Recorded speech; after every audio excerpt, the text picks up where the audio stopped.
Hola chicas, hola chicos, petite vidéo qui n'était évidemment pas prévue, mais que j'aurais pu prévoir puisque je m'attendais à ça en fait. Pour contextualiser un petit peu, ce matin j'ai publié les nominés des Frisbee d'or, plus précisément de la Pépite d'or, donc ça inclut les juniors U15, U17 et U20. Enfin plutôt U17 et U20.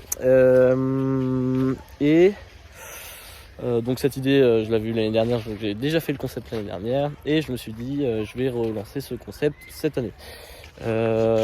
Pour remettre un petit peu dans le contexte, l'année dernière, quand j'ai fait ce projet, je suis allé demander à tous les coachs d'équipe de France, que ce soit senior ou junior, je suis allé leur demander, est-ce que vous pouvez m'aider à faire le listing des nominés, donc à choisir 10 joueurs, joueuses, etc. en junior, en open et en women.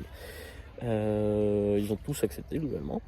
Et on s'est consulté, ils sont consultés entre eux, etc. pour déterminer les nominés de l'année dernière. Donc, avec eux, j'ai fait la liste des nominés. Cette année, j'avais pas envie de les impliquer. Parce que l'année dernière, il y avait évidemment des messages de pourquoi machin il y est pas, pourquoi machin il y est pas, pourquoi machin. Voilà, il y a des trucs comme ça, mais ça, forcément, on pourra pas plaire à tout le monde. Hein. Donc voilà. Et en fait, demander aux coachs de m'aider à faire les listes, ça les implique quelque part, ça implique aussi leur responsabilité de dire ils font partie de ceux qui ont choisi les joueurs. Chose que je n'ai pas aimé en y réfléchissant l'année dernière, parce que j'ai pas envie que les messages que je reçois soient destinés à la fois à moi et à la fois au coach, pareil en commentaire, etc. Je ne pense pas que ce soit très utile, et disons que les côtés négatifs de ce concept, j'ai pas envie qu'ils soient associés au coach. Voilà, donc ça c'est le choix que j'ai fait cette année, et pour faire ça, il fallait que je trouve une solution de comment est-ce que je choisis les joueurs. Je ne pouvais pas moi-même décider d'une liste de 10 joueurs en sachant que je ne connaissais pas tout le monde, et en sachant que Enfin voilà, c'est compliqué, je vais pas... je vais recevoir plein de messages de pourquoi il n'y a pas ça, pourquoi il n'y a pas ça, pas ça. Et là, ce projet, il en va de ma responsabilité. Simplement, il faut que je trouve quelque chose qui va sur la logique. Qui va sur un élément qui fait que oui, c'est logique qu'on choisisse ces 10 joueurs là et pas d'autres. Et le plus logique que j'ai trouvé, que ce soit en junior, en woman et en open, le plus logique que j'ai trouvé, c'est de faire sur les titres obtenus en 2024 année civile. Donc depuis janvier 2024, je me suis embêté à prendre tous les rosters de toutes les équipes dans toutes les divisions, dans toutes les catégories. J'ai mis des heures, mais pas possible, à tout recompter, etc. Et il y a eu des erreurs. Très clairement, j'ai publié le truc. Il manquait des trucs. Il y avait d'autres choses que j'avais, mais que j'avais pas mis forcément sur ma mise en page, donc qui n'allaient pas. Il y avait des petites erreurs entre U17 et U20 parce que certaines joueuses U17 avaient joué en U20 également, etc. Donc j'ai confondu. Il y avait des erreurs. J'avoue que sur ce point, j'avais deux solutions. Soit j'allais voir directement les nominés avant de publier et leur dire est-ce que tu peux vérifier le truc et tout, etc. Chose que j'avais pas envie de faire parce que j'avais envie de garder un aspect surprise. Pardon si j'articule pas bien, justement, parce que j'ai la gorge sèche. Mais bref. Le choix que j'ai fait, c'est de garder cette surprise et de, entre guillemets, y aller un peu au talent, quoi. C'est un échec. J'ai reçu plusieurs messages de certains nominés pour me dire il y a ça aussi qui manque, etc. Ok, j'ai supprimé le truc, j'ai tout refait, j'ai envoyé le final aux joueurs et joueuses concernés et ils m'ont validé. Donc il n'y a pas eu de problème à ce niveau-là quand je les ai publiés ce matin. Sauf que, évidemment, quand j'avais fait tous les totaux, etc., et que j'ai vu qu'il y avait 8 frisgos sur les dénominés, évidemment que je me suis dit, oula, ça va faire scandale. Et je m'y attendais. Donc il fallait bien que je précise dans la description de la publication que les nominés sont sur année 2024 civile et qu'il s'agit des nominés pour ceux qui ont reçu le plus de titres ou de médailles cette année. Je l'ai précisé. Voilà, donc ça n'avait rien à voir entre guillemets avec le classement de l'année dernière que j'ai fait avec les coachs qui estimaient les meilleurs joueurs et joueuses de l'année. Ceci étant dit, donc encore une fois, ce truc, ce concept, ce projet, etc., ça implique ma responsabilité, ça n'implique pas celle de qui que ce soit. C'est moi qui ai décidé de le faire, mais en me dédouanant un peu du choix des joueurs dénominés, en trouvant cette idée de oui, ça va être pour ceux qui ont le plus de titres, etc. On va m'envoyer, j'ai reçu évidemment plein de messages de il pue la merde ton classement, etc. De ça n'a aucun sens, etc. De tu connais rien au frisbee. Soit, bon. Et d'autres commentaires de pourquoi il n'y a pas ci, pourquoi il n'y a pas ça, pourquoi. Bon. Donc voilà, je vous explique pourquoi et je l'explique en story, mais on continue de m'envoyer des messages et on continue de me dire ouais, mais ça n'a aucun sens, mettre que des frisbees, t'as mis que les frisbees U20, etc. T'as mis toute la team. Écoutez, je leur ai pas inventé des titres, c'est-à-dire que s'ils ont roulé sur tous les U20, sur tous les 17 et tout, j'y peux rien, c'est comme ça.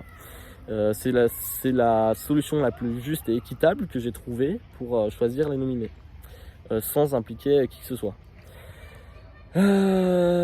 Ceci étant dit, évidemment j'ai oublié le reste de ce que je voulais dire, etc. Mais ce sera pareil en open, ce sera pareil en woman. Alors c'est insupportable de tenir son téléphone. Bref. Donc pour avoir déjà terminé l'open, il y a 3 clubs impliqués seulement, mais c'est déjà un peu plus diversifié. Pour les mêmes raisons, il y a aussi un autre critère, et qui est précisé aussi dans la description, c'est que ils sont choisis en fonction des joueurs français qui jouent en France. Qui sont titrés avec des équipes françaises et qui jouent avec des équipes de France, etc. Mais qui surtout, les titres qui comptent, c'est ceux qui sont en France. Par exemple, vous ne trouverez pas Elliott Bonnet en Open, puisque Elliott Bonnet joue à DC Breeds et que je n'ai pas mis les joueurs jouant à l'étranger. Donc voilà. Il faudra pas s'étonner, etc. Je suis sûr que je vais recevoir plein de messages de pourquoi il n'y a pas Elliott Bonnet, machin et tout. Mais c'est comme ça, c'est le choix que j'ai fait. Maintenant, je l'assume et je me suis dit, évidemment, en faisant ce choix, que quand j'ai vu les 8 frisbees, je me suis dit, oula, enfin, j'explique et il va falloir que j'assume. Alors, des fois, on m'envoie des messages, on me dit, mais je comprends pas pourquoi tu décides que cette personne a la place dans ce classement alors qu'elle a pas fait ta machin et tout, qu'elle a très peu joué à telle compétition, etc. Et que tu n'impliques pas cette personne qui a fait quasiment tous les points de cette. Donc pour les raisons que je viens d'expliquer, pas du tout la question. En fait, il y a un énorme hors-sujet, c'est-à-dire que j'ai pris une vague de messages, etc. parce que vous n'avez pas compris le concept, parce que vous étiez raccroché au concept de l'année dernière. Là où j'aurais pu être plus fort, c'est en communiquant avant, en expliquant que ce ne sera pas comme l'année dernière, et en expliquant que ce sera sur la base des palmarès. Maintenant, je pensais clairement que ça suffirait de le mettre en description de la publication. Peut-être ai-je fait une erreur. Tant pis. Enfin voilà. Donc j'ai reçu des messages sympathiques, pas mal de commentaires aussi. Donc je pense qu'il y a 2 choses déjà qui frustrent, qui ont frustré, qui ont causé ces messages et ces réactions. Donc il y a le fait que les personnes qui m'ont envoyé ces messages étaient trop accrochées au concept de l'année dernière et du coup on pensait que je parlais des meilleurs joueurs et joueuses français. Et il y a le fait qu'il y ait 8 joueurs de la même équipe dans le classement, où on se dit peut-être que c'est du favoritisme, etc. Pas du tout. Je n'ai pas parlé aux 3/4 de ces personnes. J'ai jamais parlé avec eux, etc. Je ne sais pas qui c'est. Ce serait un peu insensé, disons, de les favoriser, surtout dans un concept comme ça. Ça se verrait trop d'avoir mis 8 frisbees dans un classement de 10 personnes. Donc voilà. Et pour ceux qui ont vu mes anciennes vidéos, notamment celle où je fais la tier list, etc., qui fait beaucoup parler également, vous sauriez très clairement que je ne fais pas de favoritisme en voyant les nominés. Maintenant, j'ai pas reçu que du négatif quand même. J'ai reçu quand même des gens qui ont dit, qui sont venus me voir en me disant bah oui, t'as expliqué le concept, etc. Donc y a pas de souci, c'est ok, tranquille, voilà. Donc je vais pas dire que j'ai reçu que du négatif, mais évidemment il y a quand même beaucoup plus de négatifs que de positifs. Donc dans tous les projets que je fais, que j'ai fait depuis le début du Hammer Times, donc là ça fait 1 an depuis quelques jours.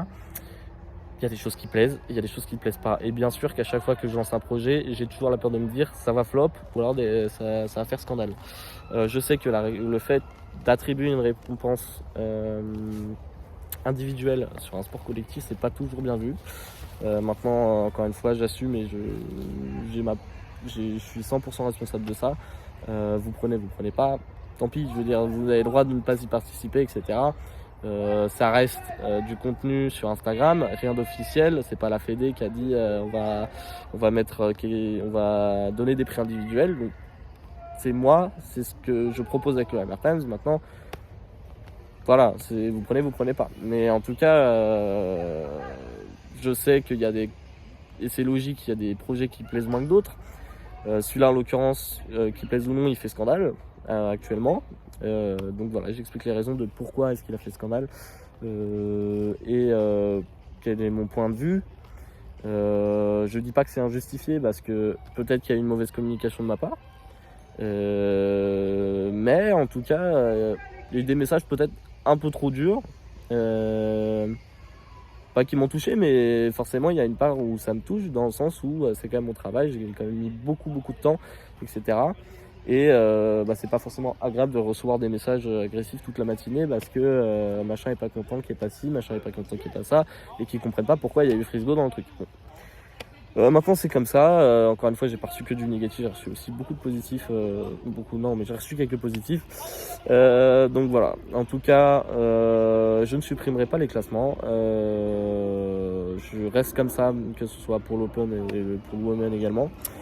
Et puis voilà, en tout cas, j'espère que la vidéo vous aura plu quand même et vous aura fait un peu comprendre ce qu'il en était. Et puis voilà, donc je vous dis à bientôt et puis bonne soirée.